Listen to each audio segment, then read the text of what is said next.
안녕하세요. 교양과 감수성 채우기 위한 책을 읽자 북메이트 이나연입니다. 오늘도 저와 함께 부켓리스트 채워나갈 북메이트 원영 스님과 함께합니다. 스님 어서 오세요. 안녕하세요.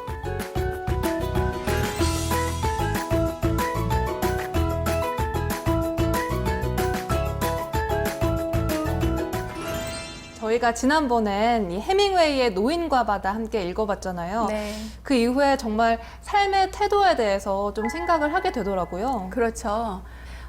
우리가 요즘에 계속해서 책을 읽고 있는데 특히나 이 노인과 바다 같은 지난번에 읽었던 그런 책처럼 문학 고전들, 그 고전들을 통해서 우리가 또 간접 경험도 하고 그래서 우리의 삶을 또 성찰하게 하고 또 다양한 교훈을 배우는 것 같습니다. 네. 또 오늘은 어떤 책으로 제 삶을 들여다볼 수 있을지 너무 기대가 되는데요. 그러면 문학 감성 채우기 프로젝트 바로 시작을 해볼까요, 스님? 그럴까요? 네. 책을 읽자. 북메이트.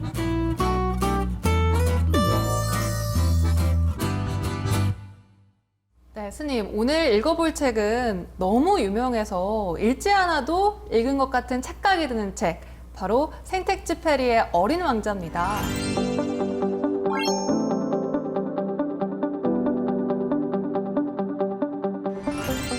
아마 다들 읽어보신 분도 있겠고 또 누구라도 안 읽어봐도 다 들어본 그런 경험이 있을 건데요.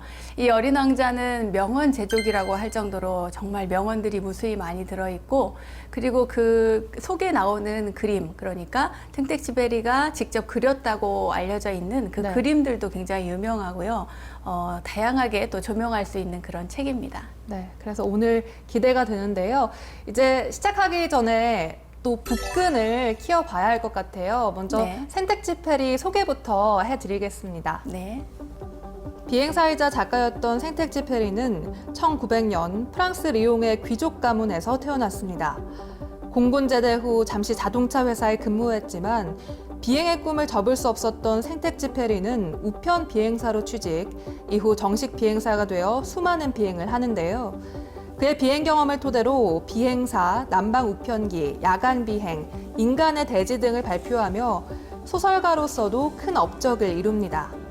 그리고 1944년 7월 이 전투기 조종사로 제2차 세계대전에 참전했던 생텍쥐페리, 마지막 비행 도중 행방불명됐습니다. 네, 이렇게 생텍쥐페리 이 행방불명되면서 여기에도 많은 미스테리가 있었거든요. 그런데 결국 2008년에 한 독일 조종사가 자신이 이 생텍쥐페리가 탄 비행기를 격추시켰다고 말을 하면서 이 미스터리가 좀 풀려요. 그런 이야기가 있었죠. 네. 네.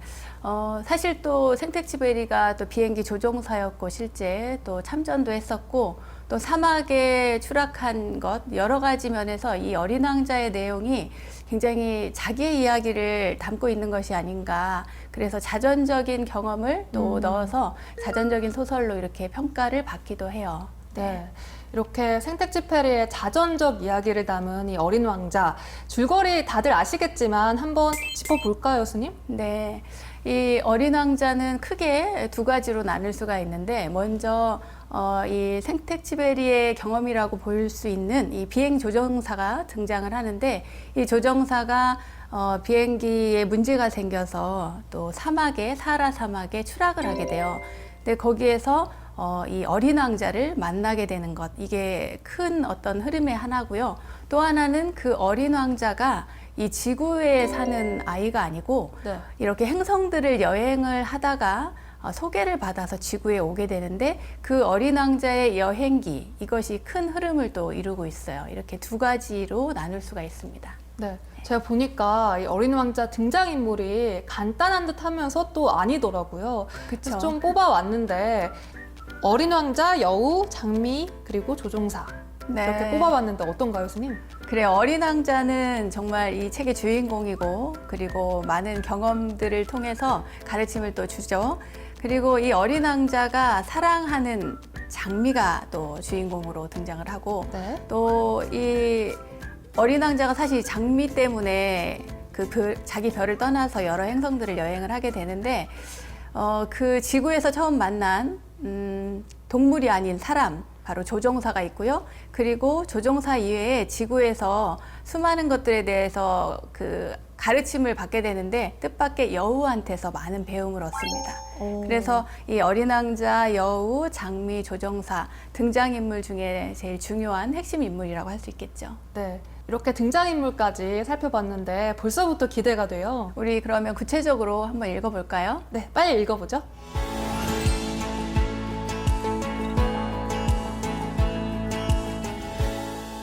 네, 첫 번째 장면은 어린 왕자와의 만남 부분이에요. 이 비행기 조종사가 사하라 사막으로 추락을 하게 되고 그곳에서 이제 어린 왕자를 만나게 되는데요. 그 부분 함께 읽어보겠습니다. 네. 첫날 밤 나는 여느 주거지로부터 수천 마일 떨어진 모래 위에서 잠이 들었습니다. 나는 대양 한복판에 떠있는 뗏목 위의 난파선 선원보다 더 고립되어 있었던 것이죠. 그러니 동틀 무렵 이상한 작은 목소리가 나를 깨웠을 때의 내 놀라움을 상상할 수 있을 거예요. 그는 말했죠. 부탁인데요. 내게 양 한 마리만 그려줘요. 이렇게 사막 한가운데에서 만난 것도 놀라운데 어린 왕자가 대뜸 양 한 마리를 그려달라고 해요, 스님. 그러니까요. 네, 어떻게 보셨어요? 저는 이 장면이 조금 웃기기도 하고 첫 장면인데 만남이잖아요. 그런데 상황이 안 좋잖아요. 사실은 조난된 상황이잖아요. 그렇죠. 사하라 사막에 비행기 추락으로 이렇게 떨어졌는데 갑자기 웬 꼬마가 나타나서 저기요, 죄송한데 양 한 마리만 그려줘요. 이렇게 얘기를 하니까 네. 만약에 제가 그 조종사라면 어머, 웬 사람이지? 웬 꼬마지? 얘야, 너는 부모님 어디 계시니? 너 혼자 있니? 여기 가까운데 마을이 있니? 넌 어디서 왔니? 이렇게 구체적으로 이런 현실적인 질문들을 이렇게 막 할 것 같은데 이 어린 왕자가 양을 그려달라고 해서 이 조종사가 또 양을 그려줘요. 근데 어린 왕자가 마음에 안 드는 거야. 네. 너무 늙었잖아. 이렇게 또 그 다시 그려달라고 하니까 이제 좀 짜증이 난 거죠. 조종사가. 그래서 상자를 하나 그려요. 상자를요? 네, 상자를 하나 그려서 어린 왕자에게 주고 자, 네가 원하는 양은 여기 들어있어. 이렇게 얘기를 한 거예요. 지혜롭게 얘기를 했는데 그 어린 왕자가 그걸 보고 너무 좋아하는 거예요. 뜻밖의. 오. 내가 원하는 게 바로 그런 거야. 뭐 이런 뉘앙스로. 이 대목을 보면서 저는 어린 왕자가 참 순수하구나 네. 이런 걸 느꼈거든요. 사실 보통 어른들 같으면 이렇게 상자가 그려진 종이를 받으면 이게 뭐야 이러면서 뭘 그린 거야 이렇게 궁금했을 텐데 보통 어른들은 물질적인 거 보여지는 거를 좀 중시하잖아요. 저도 그렇고. 그래서 그렇죠. 어른이 된다는 거는 또 그렇게 뭐 긍정적으로 받아들이기 어려운 측면이 있는데 그래도 살기 위한 변화들, 자연스러운 변화들이니까 누구나 다 공감하는 부분이 아닌가 싶어요. 네. 이제 어린 왕자는 이 꽃 한 송이 때문에 자신이 살던 소행성 비루길리를 떠나오게 되는데요. 그 부분도 함께 만나보겠습니다. 네. 그녀는 조금 까다로운 자만심으로 그를 들볶았다. 그리하여 어린 왕자는 좋아하는 선의의 마음에도 불구하고 오래지 않아 그녀를 의심하게 되었다. 그는 사소한 말을 심각하게 받아들였고 매우 불행하게 되었던 것이다. 꽃을 사랑해서 자신의 행성을 떠난 어린 왕자인데요. 왜 꽃을 사랑해서 좀 불행하게 됐을까요? 이 꽃이 어느 날 찾아왔잖아요. 씨앗이 되어서 날아와서 이게 꽃인지도 모르고 이렇게 키웠는데 네. 보다 보니까 어느 날 너무나 아름다운 꽃이 되었잖아요. 근데 이 꽃이 아름다운 모습과 또 향기를 전해주는 대신에 요구사항이 너무 많은 거예요. 그래가지고 내가 사랑하는 존재일 수 있는데 그 존재가 자꾸만 너무 요구하다 보니까 거기에 대해서 가슴이 아프고 또 실증도 느껴지고 그래서 더 불행해진 게 아닌가 이런 생각이 들어요. 네. 그래서 이후에 이제 어린 왕자는 자신의 별을 떠나서 여행을 하는데 네. 이후에 이 부분도 함께 살펴보겠습니다. 네.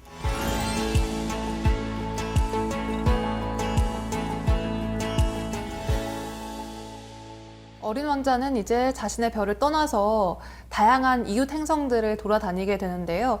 여기서 또 많은 다양한 사람을 만나요. 그렇죠. 그래서 총 6명을 만나게 되는데 먼저 만난 왕은 신하는 아무도 없는데 자기 혼자 왕이야. 네. 그래서 그 누구를 보든지 간에 명령조로 이렇게 이야기를 하죠. 또 그리고 교만한 사람도 만나죠. 그 다른 별에 가서 그 교만한 사람은 그냥 칭찬만 들어 찬미하기를 원하는 거예요. 다 잘했다, 멋지다, 훌륭하다 뭐 이런 얘기를 듣기를 원하죠. 그리고 세 번째 별에서 술꾼을 만나는데 저는 이 술꾼을 만났을 때가 가장 인상적이었어요. 네. 왜냐하면 왜 술을 마시냐고 하니까 이 술꾼이 부끄러워서 막 이러는 거예요. 그래서 그럼 뭐가 부끄러운데요? 그랬더니 술을 마시는 게 부끄럽지. 그리고 또 술을 마시는 거예요. 그러니까 어떻게 보면은 우리의 삶에서 악순환을 하는 경우들이 되게 많잖아요. 맞아요. 이게 이렇게 하면 안 되는데 하면서도 그 계속 악순환하는 그런 모습들을 볼 수 있어서 좀 재밌게 웃었고, 그 다음 행성에서 이제 사업가를 만나는데 알 수 없는 계산을 계속 하는 거예요. 그 사업가는 그 별에서 혼자서 부자가 되겠다고 수많은 별을 막 세는 거예요. 그 별을 헤아리는 것만으로도 자기가 부자가 된다고 생각하는 이상한 사람이었던 거죠. 그 다음 행성에서는 이제 등대지기가 사는데요. 그래도 어린 왕자는 그나마 여행한 행성 중에서 이 등대지기를 보고 가장 의미 있는 사람이라고 생각을 했어요. 네. 하지만 성실하고 그렇긴 한데 그냥 뭐라고 해야 될까, 지혜롭지는 좀 못한 그런 느낌을 또 받게 되고, 그 마지막 행성에서 만난 사람이 지리학자였어요. 이 지리학자는 엄청 큰 행성에 살아요, 혼자서. 그래서 지리에 대해서는 너무 잘 알지만 실제로 산과 하천이 어디 있냐고 물었을 때는 모른다 그래. 자기는 머리로만 알지 실제로 그 어디 있는지 이런 거를 탐험하는 사람이 탐험가가 아니기 때문에 자기는 모른다고 얘기를 하거든요. 이러한 모습들을 보면서 각각의 행성들이 상징하는 것들이 있지 않나 그런 생각이 들었어요. 그러니까요. 그래서 어린 왕자가 참 이상한 사람이 많다고 생각을 하잖아요. 그런데 저는 이렇게 읽으면서 지구에는 이런 사람들이 많은데 이런 생각이 들더라고요. 그렇죠. 저도 보면서 지구상에 살아가고 있는 60억 인구를 크게 대별해 놓은 게 아닌가 이런 생각이 들었어요. 그래서 사람의 유형들 이런 것들을 우리가 이 글을 통해서 또 파악할 수 있게 됐죠. 네. 이렇게 많은 사람들이 자신만의 별을 갖고 산다고 하잖아요. 그래서 저도 제 스스로의 별에 갇혀 있는 건 아닐까 약간 생각을 해보게 되더라고요. 네. 이제 이 어린 왕자가 드디어 지구로 향하게 되는데 하필 또 사막 한가운데 떨어지게 됩니다. 그 네. 부분도 함께 읽어볼게요. 네. 지구엔 사람이 없나 보지? 여기는 사막이야. 사막엔 사람이 없어. 지구는 크단다. 뱀이 말했습니다. 사막은 조금 외롭네. 사람들 사이에서도 외롭지. 네, 사람들 사이에서도 외롭지라는 뱀의 말이 정말 와닿더라고요. 그렇죠. 우리가 조금 전에 제가 설명해 드릴 때 6행성을 다닐 때요. 여행할 때 그 행성에는 각각 혼자 살잖아요. 네. 그렇지만 누구도 외로워 보이거나 외롭다고 말하지 않았어요. 그죠? 맞아요. 근데 지구에서는 이 뱀의 말처럼 우리가 이렇게 수많은 사람들, 생명들이 함께 어우러져 살아가는데 우리는 외롭다는 말을 참 많이 하잖아요. 네. 그래서 저도 그 말에 굉장히 공감이 갔어요. 사람들이 많아도 외롭다는 뱀의 말, 지금 네. 현대인들과도 좀 와닿는 말인 것 같아서 네. 정말 인상 깊게 읽었던 것 같습니다. 네.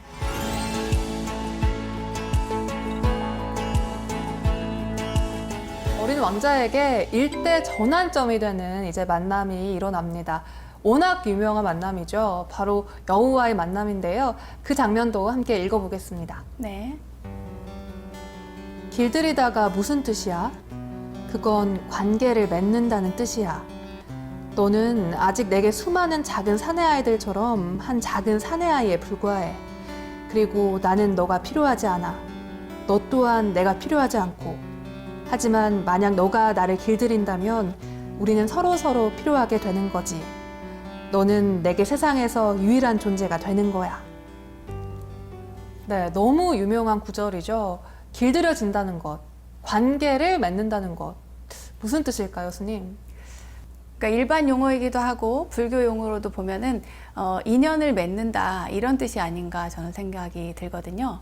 그런데 인연을 사실은 좋은 인연도 있고 안 좋은 인연도 있고 많은 인연들이 있겠죠. 네. 뭐 전생에 뭐 옷깃만 스쳐도 인연이라고 하니까 맞아요. 나연 씨랑 저 같은 경우에는 한 몇백 생은 인연이 되어야 그러니까요. 굉장한 인연이네요. 옷깃을 스쳐야 이렇게 같이 할 수 있는 그런 인연일 텐데 사실은 이 길들여짐이라고 하는 것은 여우의 말대로라면 점점 더 그 길들여짐 또 인연을 맺어감에 따라서 상대와의 거리가 가까워지는 것 같아요.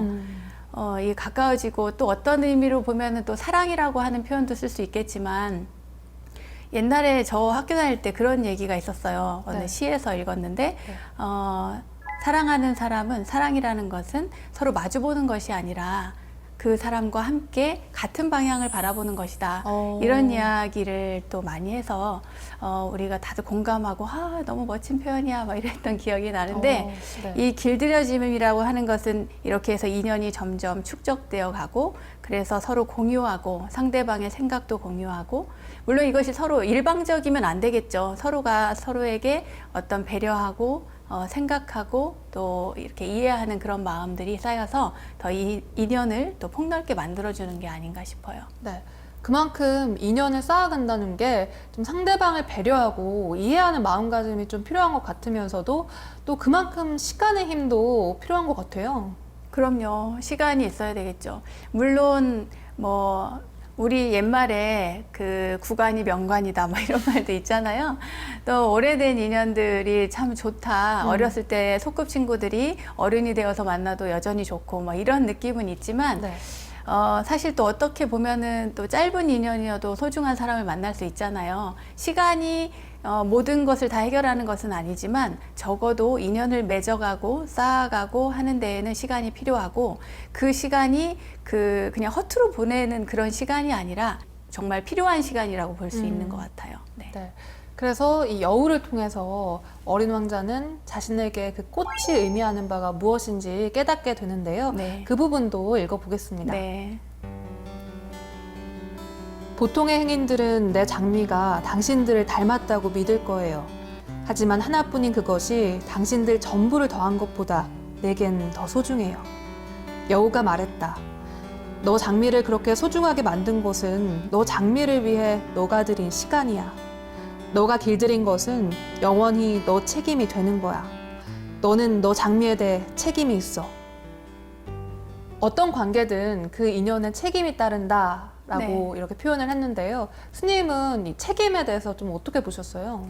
저는 함께한 시간에 대한 책임이라고 생각을 해요. 우리가 이 땅에 태어나서 죽을 때까지 만난 인연들, 그러니까 그냥 스쳐 지나간 사람들이 아니라 정말 길들여지고 길들이고 하면서 인연 맺은 사람들과의 관계 속에서 살다가 떠나잖아요. 만약에 물론 SNS로 많은 관계들이 이어지고 있지만 그 사람들을 길들였다고 보진 않잖아요. 그렇죠. 그냥 그렇다고 특별한 관계가 있는 것도 아니고 관계가 있는 듯 없거든요. 사실은 길들여짐이 없는 거예요. 인연이 있다, 인연이 맺어졌다 이렇게 표현하지 않죠. 그래서 우리가 맺은 인연들에 대해서는 특히나 함께하고 길들인 그 시간들에 대해서는 책임을 져야 되는구나 이런 생각을 하게 됐어요. 네. 모든 관계에는 정말 책임이 필요하다라는 네. 좋은 의미였던 것 같습니다.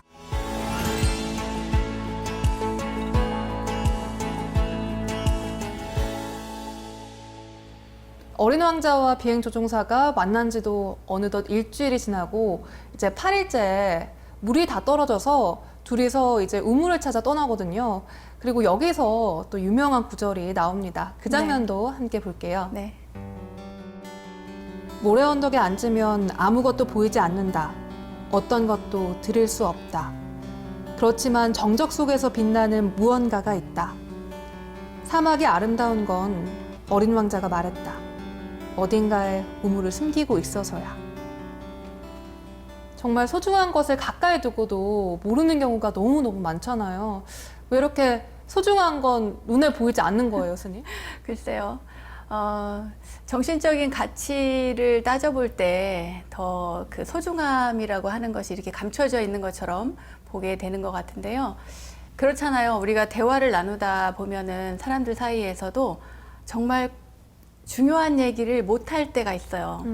마음에 있는 얘기를 다 털어놓는 것 같지만 마음속에 남겨져 있는 이야기가 있거든요. 그런 것처럼 정말 중요한 것은 깊이 깊이 들어있어서 그것을 정말 마음으로 보아야만 그게 볼 수 있고 정말 마음의 귀로 들어야만 들을 수 있는 것. 그래서 더 소중한 것은 눈에 보이지 않고 또 들리지 않을 수 있다. 이렇게 저는 읽었어요. 네, 정말 주변을 좀 더 신경을 써야 될 것 같습니다. 그래서 다시 책으로 돌아와서 이제 어린 왕자는 자신의 별로 돌아가기로 결심을 하는데요. 그런데 비행 조종사한테 선물을 주고 떠나갑니다. 당신은 누구도 갖지 못한 별들을 갖게 되는 거야.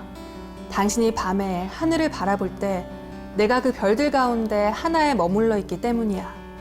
그 가운데 하나에서 내가 웃고 있기 때문이야. 그러니까 당신은 웃고 있다는 걸 아는 별을 갖게 되는 셈이야. 그리고 그는 여전히 웃었다.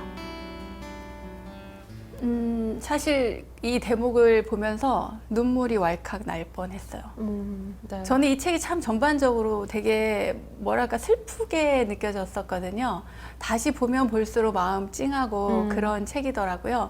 특히나 이 대목. 그래서 저는 읽다가 밖에 밤에 나가봤어요. 하늘의 별. 별을 별을 보셨나요? 보러. 네. 마침 맑은 날이어서 이 서울 하늘에 이런 별들이 있었나? 이런 생각이 들 정도로 별이 몇 개가 있더라고요. 그렇게 저 하늘의 별을 보면서 어린 왕자를 한번 생각해 봤답니다.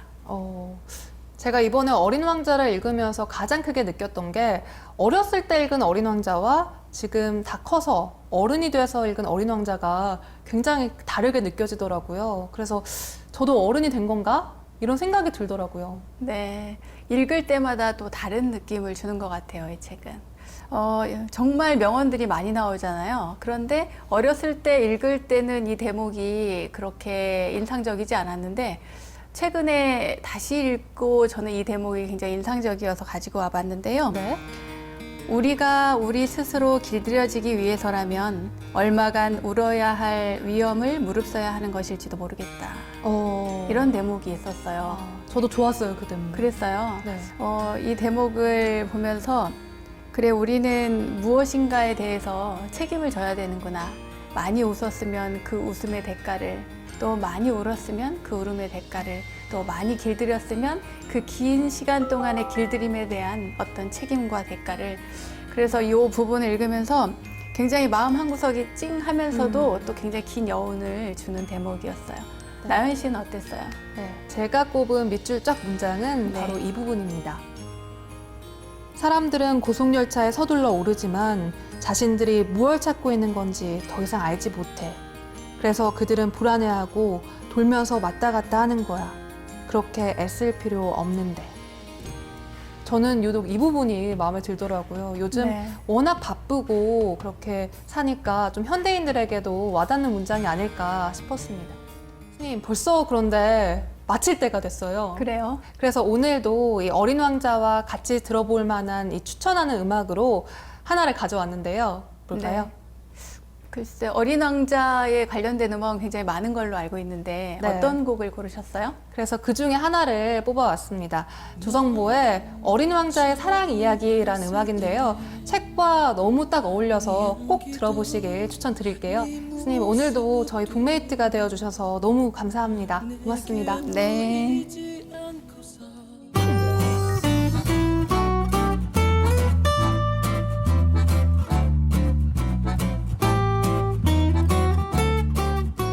네, 어린 왕자 이야기는 여기까지입니다. 저희는 교양과 감성 가득한 책으로 다음 시간에 다시 찾아올게요. 책을 읽자. 북메이트.